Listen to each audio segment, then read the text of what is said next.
typically called free speech. But what if speaking came at a cost? A new report today suggests that protesters may have to foot the bill for policing costs as a way to keep them under control. The protests against the war in Israel and Palestine is said to have cost the taxpayer an estimated £20 million to deploy police officers to control crowds.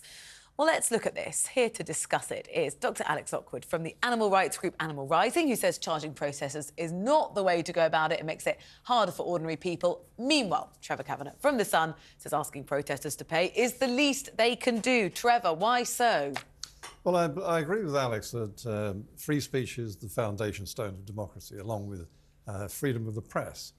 Without them, you don't have democracy.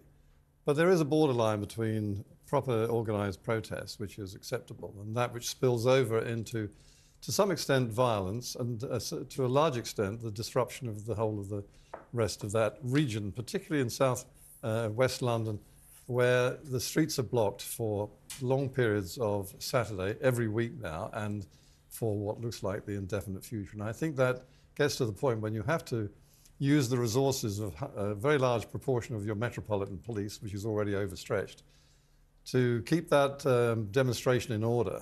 Then I think that a contribution should be made by those who organise it. Can I bring you in, Alex? Animal Rising is a very different proposition. Yes, we talked about what happened at the Grand National. We know that you disrupted the Derby. Very different to thousands of anti-Israeli or pro-Israeli or anti-Palestinian or pro-Palestinian, I'll do it for that reason, in London, blocking up an entire city. Absolutely agree with Trev. There has to be the right for free speech. But if people's lives, organisations, towns and cities are spending millions dealing with this, surely, if you want the right to do it, you should pay for it. I believe that we need to do everything we can in this country to stop thinking that democracy can only be for the rich. Like, if you can only protest because you've got enough money to pay for it, that's a very slippery slope into something that's very anti-democratic, and we don't want to go there. So we agree, actually, therefore, free speech, protest is a right of people in this country. And I know, for example, people have brought up the example of, well, people go to sports, go and watch a football game, and that, the sports clubs pay for the policing there. Shouldn't it be the same sort of system? But I think it's very different from people going to watch their sporting team on a Saturday afternoon, a family who support that team, from a family who are outraged about, for example, the slaughter of children in Gaza, who need to be heard. And I think the problem is in this country is that most people don't feel heard by the government. They don't have answers, which is why actually the government wants to shut down people, because they don't have answers on Palestine, they don't have answers on the climate, they don't have answers on our food system, they don't have answers on the cost of living. And it's really vitally important for people to be able to stand up, take to the streets without the fear of having their pockets, more money stolen from their pockets by government, to be able to express that right. Yeah, because Trev, you don't want to have a situation where a protest group says, actually, we can't afford to exercise our right to free speech. Well, I think that free speech is one thing, disorder is another. And when you get very large numbers of people who are out there in order to disrupt quite deliberately the shopping streets of the West End every Saturday, in one way or another, then I think it takes it away from freedom of speech to the point where it is intimidation. And I mean, the idea that this is something that's only available to the rich is just preposterous, and I think that's a red herring you've thrown in here.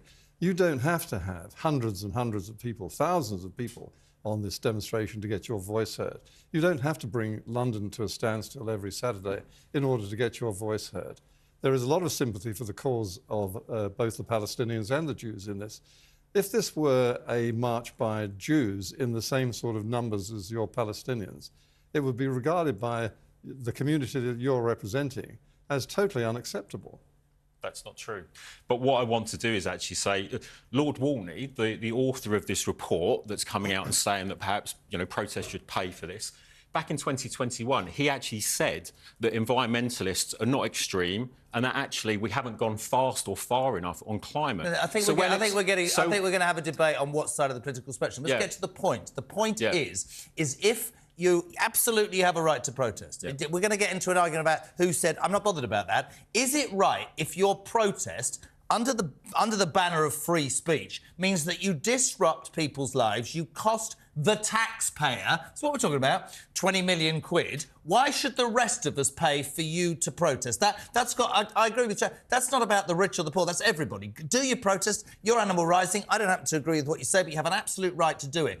Are you saying that you attack horse racing because rich people own horses? Are you saying that the pro-Palestinian and pro-Israeli marches are rich people? No, I'm saying if they cause disruption, why should the rest of us pick up your bill?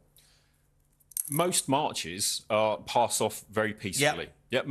We have a strong tradition of non-violence around protest. Most marches, actually, are very well stewarded by the organisers themselves. They are over-policed. We don't actually need to spend that amount of money that we do on policing these marches. Yes, we would actually rather, that you go and actually maybe chase down some of the actual criminals, like, Lord Moan in the Lords, who's run off with all of our PPE money, vastly outweighing the amount of money that's spent on protests. You need the police because of the very large numbers and the fact that you're saying they're peaceful. They describe them as mostly peaceful. What that means is that there are large, actually quite significant outbreaks of violence, but the broad masses are peaceful. They move through peacefully. But there is sufficient violence which is taking place on the streets, which the police need to be there to marshal. You're in charge of this, or the people who organise are in charge of it. I refute that. Nearly all of the people I know within the movement who are trying to make this a more democratic country by getting government to listen when they're not listening. Your movement or every movement? Most movements that I know of, who are trying to make this country more democratic by getting government to listen to what people's unsatisfied demands are. But you haven't. I've only got 30 seconds. You haven't answered my question. I'm absolutely for democracy. I'm absolutely for free speech. Why should the rest of us pick up the bill if underline, there are costs associated? Why should we? We have an absolute right to protest. We have an absolute democratic right to freedom of speech. And let me tell you this: You've got 10 seconds. Democracy is a fragile thing, and we need to protect it. And we will miss it when it's gone. And you're taking advantage of it. We'll miss it when it's gone. The two of them disagree.